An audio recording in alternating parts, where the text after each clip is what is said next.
Unser gemeinsames Gedächtnis wird von historischen Erinnerungen bestimmt. Bewusst haben Menschen in der Vergangenheit historische Ereignisse oder bestimmte Orte herangezogen, um eine gemeinsame Identität zu schaffen. Diese Erinnerungskultur ist nicht einfach da, sie wird gemacht. Und manchmal passiert es auch, dass Orte von historischer Wichtigkeit nicht in das gemeinsame Gedächtnis aufgenommen werden. Genau das ist mit dem Ort passiert, um den es heute gehen soll. Und damit lass mal nach.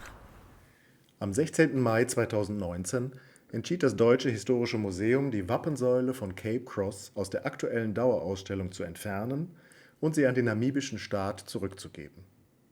Damit war es einer diplomatischen Note gefolgt, die die Republik Namibia 2017 an die Bundesrepublik gestellt hatte und in der sie die Rückgabe der Säule verlangte.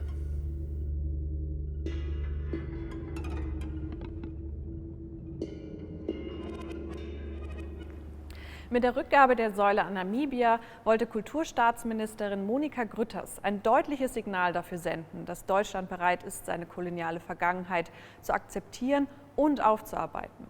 Denn während wir uns mit Begeisterung an vermeintliche Germanen und mittelalterliche Kaiser erinnern möchten, war die Auseinandersetzung mit der deutschen Kolonialzeit an vielen Orten bislang ein blinder Fleck. Vor ihrer Rückgabe an Namibia war die Säule 13 Jahre Teil des Ausstellungsbereichs Die Entdeckung der Welt, der sich mit dem Aufstieg Europas zur Weltmacht beschäftigt. Seit der Eroberung Konstantinopels 1453 durch die Osmanen waren die Handelswege nach Indien unterbrochen. Aus diesem Grund machten sich spanische und portugiesische Seefahrer auf, um neue Seewege nach Indien zu finden. Deswegen landete Christoph Kolumbus 1492 denn auch in Amerika. Genau, er segelte westwärts und wollte damit die Portugiesen überholen. Die segelten auf ihrem Weg nach Indien um Afrika herum. Als Orientierungshilfe stellten sie dabei Kalksteinsäulen in Küstennähe, wie beispielsweise die Cape Cross-Säule auf. Diese ist knapp 3,5 Meter hoch und besitzt einen Kreuzaufsatz. Oben ist das portugiesische Wappen mit einer lateinischen Inschrift angebracht, die das Jahr der Errichtung der Säule, 1486, den Namen des Errichters der Säule, der Seefahrer Diogo Cao, und den amtierenden König João II. Benennt. Mit diesen Säulen erhoben die Portugiesen einen Machtanspruch auf das vermeintlich unbesiedelte Land, das Cabo do Padrao genannt wurde, das Kap der Säule. Jetzt stellt sich natürlich die Frage, wie die Säule bei uns im DHM in Berlin gelandet ist. Die portugiesische Expansion endete im 17. Jahrhundert. Seitdem verfiel die Säule, die so nah am Atlantik natürlich Wind und Wetter ausgesetzt war. Mehr durch Zufall entdeckte 1893 der deutsche Kapitän Gottlieb Becker die Säule bei einer Vermessungsfahrt. Er nahm sie an Bord und sandte sie an die Kaiserliche Marineakademie in Kiel. Er hat die einfach mitgenommen? Tatsächlich ja. Seit 1884 gehörte das Kap nämlich zur Kolonie Deutsch-Südwestafrika und war damit Hoheitsgebiet des Deutschen Kaiserreichs. Die Säule wurde ein paar Jahre später als Trophäe in das Berliner Institut und Museum für Meereskunde gebracht. Das Kap wurde 1895 feierlich in Kreuzkap umbenannt und eine neue Säule aus Granit dort aufgestellt. Und wie stand die einheimische Bevölkerung zu dieser Landnahme? Den Großteil der einheimischen Bevölkerung machten im 19. Jahrhundert die Gruppen der Herero und Nama aus.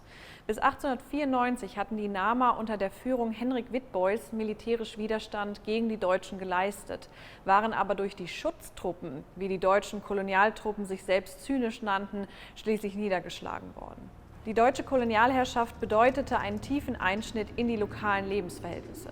Während die einheimischen Rinderzüchter zuvor nomadisch oder halbnomadisch gelebt hatten, richteten die Kolonisatoren nun Farmen und Plantagen ein, auf denen die Afrikaner und Afrikanerinnen als billige Arbeitskräfte ausgebeutet wurden.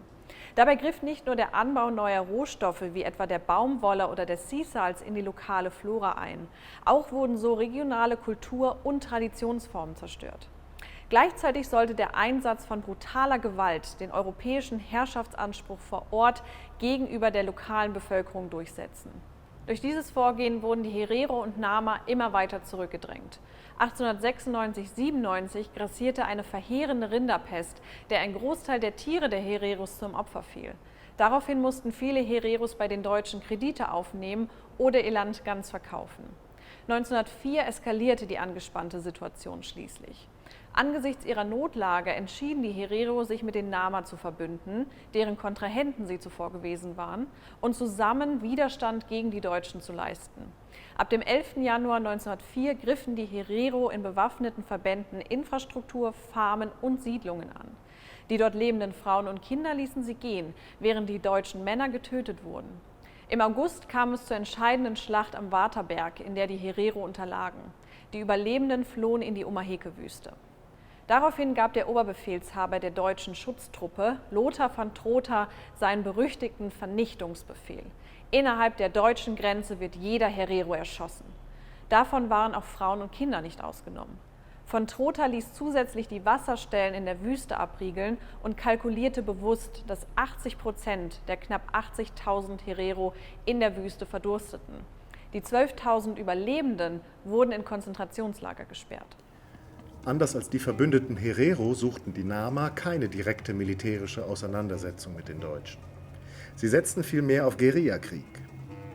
Bis 1908 setzten sie so den Kampf fort, wurden aber schließlich auch besiegt. Wie schon die Herero vor ihnen wurden die Nama in Konzentrationslager gesperrt. Von den knapp 20.000 Nama starb circa die Hälfte während dieses Krieges. Die deutsche Kolonialzeit endete offiziell mit dem Ersten Weltkrieg. Durch den Versailler Vertrag wurden Deutschland alle Kolonien aberkannt. Vielen Deutschen ist das nationale Erbe der Kolonialzeit nicht mehr bewusst. Erst 2016 benannte die deutsche Bundesregierung den Krieg gegen die Herero und Nama zum ersten Mal als Völkermord.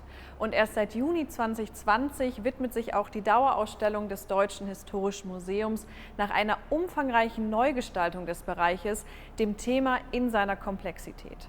Dabei kann auch das nur ein nächster Schritt in Richtung einer umfassenderen musealen Repräsentation sein. Und damit sind wir am Ende unserer kleinen Reihe zu deutschen Erinnerungsorten. Welche Orte verbindet ihr persönlich mit der deutschen Geschichte? Wofür stehen diese Orte? Sagt es uns in den Kommentaren.